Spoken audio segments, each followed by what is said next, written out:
Hi, my name is Diane Diggins Whitley, and this is my speech about pancakes. Can you cook?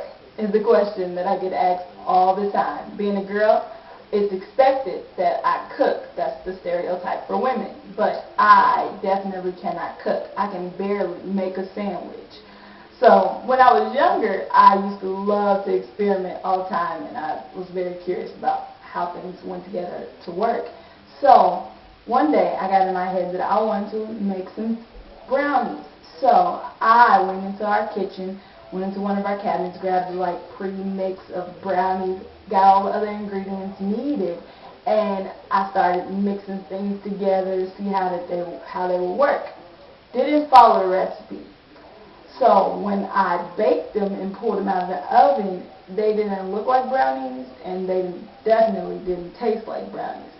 So after that, having that bad experience, plus many other bad experiences while I was cooking and not following the recipe, I decided that I wasn't going to cook again. I wasn't going to try to mess with anything in the kitchen except if I had to pour it into a bowl or press some buttons on the microwave for it to work, for it to heat up and for me to eat it. That's the only way I was going to go in the kitchen and do anything. But I've kind of gotten over my fear mostly because I love food. And my favorite food is pancakes. I eat pancakes all day. I love them.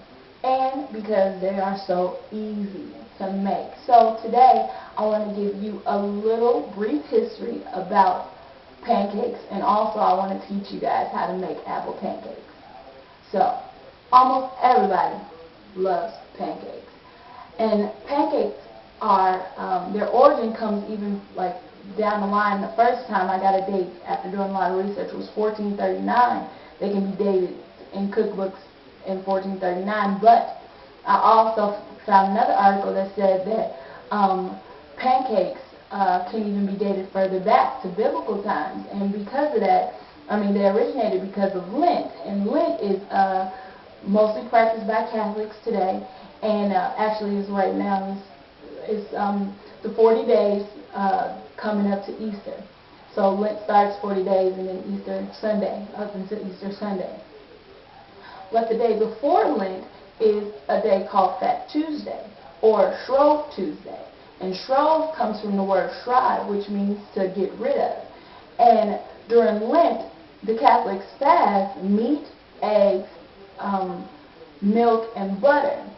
And we use milk, butter, and eggs to make our pancakes. And so the origin of pancakes comes from Lent because that's what the people used back in the biblical times to make their pancakes, because they needed to get rid of those ingredients that they had because they wouldn't last 40 days while they were fasting those things. So Fat Tuesday, they would get rid of all of those things that they had in their house, so they ended up making pancakes. So Shrove Tuesday or Fat Tuesday ended up being called Pancake Day. So that's what little brief history of pancakes. And also, Shrove Tuesday is celebrated in many different countries. Sweden celebrates it, Canada, Australia, Germany, Iceland, Ireland all celebrate Shrove Tuesday. They all got different names for it, which I can't even pronounce because I'll probably butcher them, but it's the same thing. Celebrate Pancake Day because everybody loves pancakes. Well, most people anyway. So now, since you got a little brief history of where they came from and why they were created, I am going to teach you how to make apple pancakes. So first you need all of your ingredients.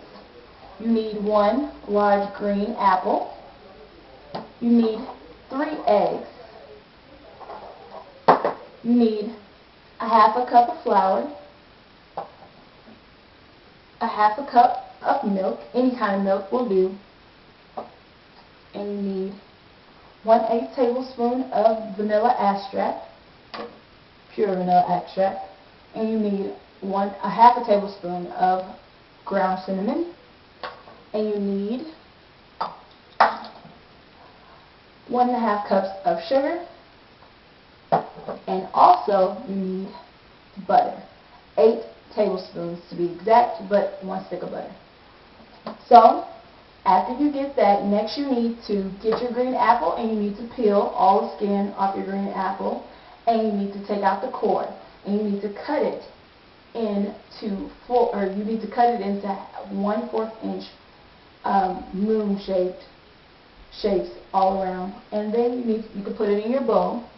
Then you add your 1/2 tablespoon of ground cinnamon and 1/2 cup of sugar, and it should look sort of like this. And they should marinate. You should let it marinate for at least an hour, but they say it's better to do it for 24 hours.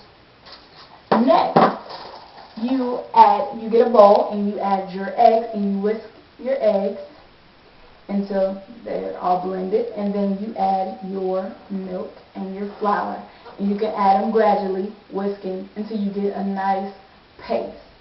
And your paste should look something like this for your pancakes. Next, you get your butter and you cut off 1 tablespoon, and you put it in your pan and heat it up and let it sizzle.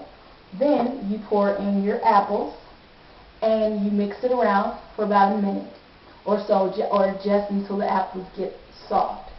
Next, you add in your mix of the flour, milk, and eggs, and you wait until it gets kind of firm. Once it starts getting firm, you add sugar to the top of your pancake.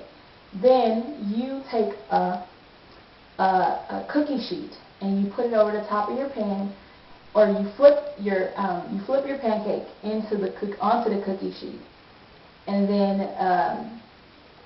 then you kind of slide your pancake back onto the pan and let it cook some more. Once the top part gets a little firm, you add some more sugar to the top of it, sparingly, kind of spread it out.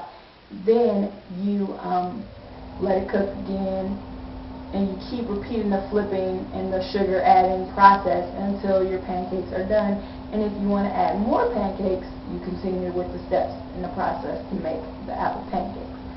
And I hope from this little instruction you have learned a little bit more about pancakes, and I hope that you have learned how to make your own apple pancakes if you ever want them at home or anything, and also that you should follow recipes, because recipes are good and they really help. Alright, thanks for tuning in. Bye.